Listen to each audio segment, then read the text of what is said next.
আসসালামু আলাইকুম viewers, welcome to my channel. আমি কাউসারা নূপুর আজ খুবই মজাদার একটা আইটেম নিয়ে এসেছি, আর সেটা হচ্ছে কাশ্মীরি পোলাও। অন্যান্য যে কোনো পোলাও খেয়েছেন আপনারা, কিন্তু এই কাশ্মীরি পোলাওয়ের টেস্টটা কিন্তু সম্পূর্ণ অন্যরকম। আর এটা খাওয়া হয় রায়তা দিয়ে। রায়তাটা আমি অনেক আগেই ভিডিওটা দিয়ে দিয়েছি, আপনারা পেয়ে গিয়েছেন। ডেসক্রিপশন বক্সে সেটার লিঙ্কও দিয়ে দেব। আর আসুন কিভাবে একেবারে পারফেক্ট অথেন্টিক ওয়েতে এই কাশ্মীরি পোলাও রান্না করতে হয় সেটা আমি আপনাদেরকে দেখিয়ে দিচ্ছি। কাশ্মীরি পোলাও রান্না করার জন্য আমি এখানে বাসমতি চাল ব্যবহার করেছি। বাসমতি চালই যে ব্যবহার করতে হবে তা কিন্তু না, নর্মাল যে সুগন্ধি পোলাওয়ের চাল রয়েছে সেটা দিয়েও কিন্তু করা যাবে। আমি এই বাসমতি চালটাকে 1 ঘন্টা ভিজিয়ে রেখেছিলাম। যারা বলেন যে রান্নার পরে আপনাদের বাসমতি চালগুলো লম্বা লম্বা হয় না, তাদের জন্য টিপস হচ্ছে অবশ্যই আপনারা যখন পোলাও কিংবা বিরিয়ানি রান্না করবেন তখন বাসমতি চালটাকে 1 ঘন্টা আগে ভিজিয়ে রাখবেন।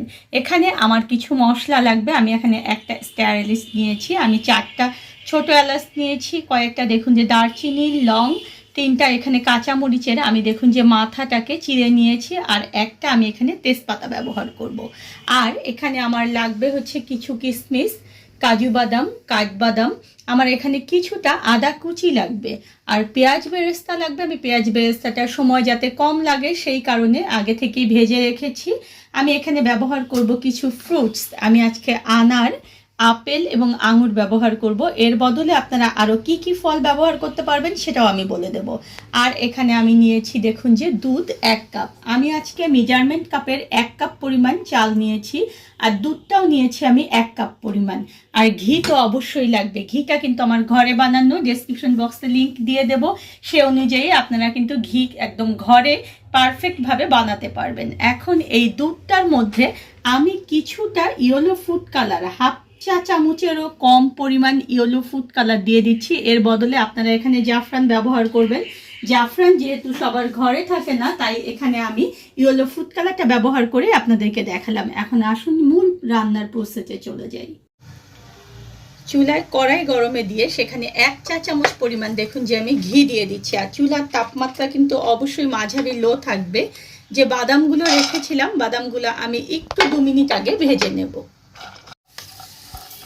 জাস্ট 2 মিনিট দেখুন ভেজে নেওয়ার পরে কিশমিশগুলো আমি এর মধ্যে দিয়ে দিচ্ছি। সব কিছু কিন্তু আপনারা অবশ্যই আপনাদের টেস্টের উপরে দিয়ে দেবেন। এখানে ড্রাই ফ্রুটস দেওয়ার কোনো পরিমাণ নেই, যে যতটুকু সম্ভব দেবেন, যত বেশি দেবেন তত কিন্তু ভালো।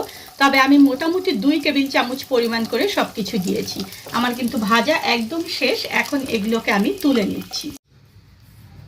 বাদাম কিশমিশগুলো তুলে নিয়ে ওই কড়াইয়ে আমি এখন 3 টেবিল চামচের মতো ঘি দিয়ে দিচ্ছি। বলে রাখি যে এই রান্নাটা কিন্তু আপনারা তেল দিয়েও করতে পারবেন, তবে ঘি দিয়ে করলে হচ্ছে একেবারে অথেন্টিক যে রেসিপি সেটা, আর একেবারে অরিজিনাল যে টেস্ট সেটা হবে। এখন এই ঘিয়ের মধ্যে আমি যে তেজপাতা রেখেছি, স্টার এলাচ এবং যত মশলাগুলো রেখেছিলাম, কাঁচামরিচ রেখেছিলাম এবং আমার যে আদা কুচিটা রেখেছিলাম, পুরোটাই দিয়ে এটাকে জাস্ট 2 মিনিট একটু ভেজে নেব। আর একেবারে মাঝারি লো আঁচে ভাজতে হবে। 2 মিনিট ভেজে নেওয়ার পরে যে পোলাওয়ের চালগুলো, আমি বাসমতি চালগুলো রেখেছিলাম, সেটা দেখুন যে এখানে দিয়ে দিচ্ছি। আর আমি বলে রাখি আরও একটা কথা আপনাদের, যে বাসমতি চাল আপনারা যখন ভিজাবেন তার আগেই কিন্তু ভালো মতো ধুয়ে নেবেন। চালটা যখন ভিজে যাবে তখন কিন্তু এই চালটাকে কখনোই ধুতে যাবেন না, তাহলে কিন্তু চালটা নরম অবস্থায় ভেঙে যাবে। এখন এটাকে আমি 3 থেকে 4 মিনিট একটু ভেজে নেব। 3-4 মিনিট ভেজে নেওয়ার পরে এত সুন্দর একটা ফ্লেভার বের হয়েছে। আর চালগুলো দেখুন যে একটার সঙ্গে কিন্তু আরেকটা লাগছে না, তার মানে আমার ভাজাটা কিন্তু একদম ঠিক হয়ে গিয়েছে। এখন আমি যে দুধটার মধ্যে ইয়েলো কালার মিক্সড করে রেখেছিলাম সেটা দিয়ে দিলাম। আর এখানে আমি দিয়ে দেবো 1 কাপ পরিমাণ গরম পানি। আপনারা সবসময় মনে রাখবেন যে চাল যতটুকু হবে তার চেয়ে দ্বিগুণ পরিমাণ লিকুইড হবে। মানে আমি যেহেতু 1 কাপ পরিমাণ দুধ নিয়েছিলাম, তাই এখানে আমি কিন্তু আর 1 কাপ পরিমাণই দেখুন যে পানি দিলাম। আমি এখানে 1 চা চামচ পরিমাণ লবণ দিয়ে দিলাম। লবণটা কিন্তু অবশ্যই আপনারা আপনাদের টেস্ট অনুযায়ী দিয়ে দেবেন। আর এখানে আমি দিয়ে দেবো হাফ চা চামচের মতো চিনি। এই চিনিটা কিন্তু মিষ্টি হওয়ার জন্য না, এই চিনিটা জাস্ট টেস্টে একটা ভারসাম্যতা নিয়ে আসার জন্য। এখন এটাকে আমি মাঝারি তাপমাত্রায় ঢেকে রাখবো 6 থেকে 7 মিনিট। 6 মিনিট পরে দেখুন যে আমি তুলে দেখছি, আমার কিন্তু আর দেখছি যে আমি কোনো পানি এখানে অবশিষ্ট নেই, দেখেছেন? কিন্তু এটা কিন্তু একটু নরম রয়েছে। এই অবস্থায় আপনাদেরকে দেখতে হবে যে চালটা সিদ্ধ হয়েছে কিনা। আমার চালটা কিন্তু এখনো সিদ্ধ হয়নি, তাই আমি চুলার আঁচটাকে একেবারে লো করে দেব, যেটাকে ধিমা আঁচ বলা হয়। সেই আঁচে জাস্ট এটাকে এভাবে একটু হালকা হাতে তল উপর করে দেবেন, দিয়ে এটাকে আমি আবার ঢেকে রাখবো 5 মিনিটের জন্য। ফিরে এলাম 5 মিনিট পরে। 5 মিনিট পরে দেখুন যে আমার এখানে কিন্তু কোনো রকম পানি অবশিষ্ট নেই, আর এটা কিন্তু একদম খুব সুন্দরভাবে সিদ্ধ হয়ে গিয়েছে। অবশ্যই কিন্তু এভাবে একটু টিপে দেখবেন। এখন চুলার জালটাকে আমি বন্ধ করে দিলাম, আর যে ড্রাই ফ্রুটসগুলো আমি ভেজে রেখেছিলাম সেখান থেকে কিছুটা আমি গার্নিশের জন্য রেখে বাকিটা এখানে দিয়ে দিলাম। আর আমি বেরেস্তা রেখেছিলাম, আমি এখানে 1/4 কাপেরও পরিমাণে কম বেরেস্তা দিয়ে দিলাম, দিয়ে জাস্ট হালকা হাতে এটাকে কিন্তু নেড়ে দেবেন। খুব বেশি জোরে নাড়বেন না আমি বলছি, তার কারণ হচ্ছে এই যে আমাদের রাইসগুলো, এই রাইসগুলো কিন্তু জোরে নাড়লে ভেঙে যাবে।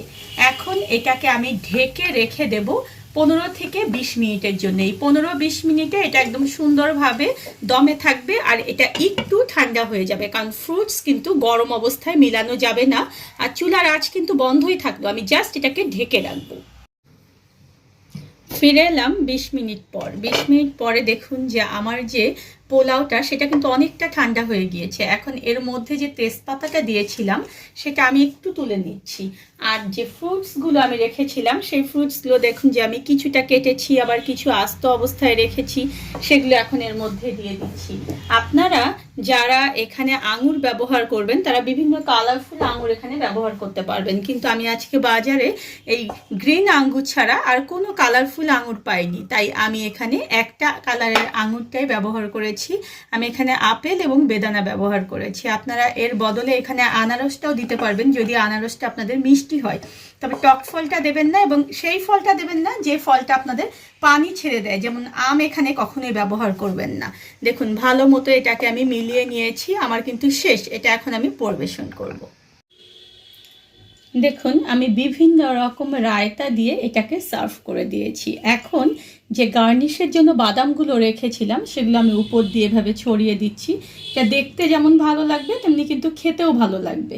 দেখেছেন এত সহজে আমরা একেবারে মজাদার একটা আইটেম করে ফেললাম। আর এই যে রায়তাগুলো আমি এখানে তৈরি করেছি 4 রকমের, এই রায়তাগুলো কিন্তু আমি আমার ভিডিও দিয়ে দিয়েছি ডেসক্রিপশন বক্সে, আপনারা সেটা লিঙ্ক পেয়ে যাবেন। আমি এখানে শসা রায়তা করেছি, আনার রায়তা করেছি, আমি এখানে বিরিয়ানির জন্য একটা মিক্সড রায়তা করেছি, আর বুন্দি রায়তা করেছি। খুবই মজাদার। আর কাশ্মীরে কিন্তু এই কাশ্মীরি পোলাওটা ওরা মোটামুটি সবসময় রায়তা দিয়েই খেয়ে থাকে। দেখেছেন কত সহজে মজাদার একটা আইটেম তৈরি করে ফেলা গেল। ধন্যবাদ সবাইকে আমার সঙ্গে থাকার জন্য। আর আমার পরবর্তীতে আরো নতুন কোনো ভিডিও পেতে হলে প্লিজ আমার চ্যানেলটা সাবস্ক্রাইব করবেন।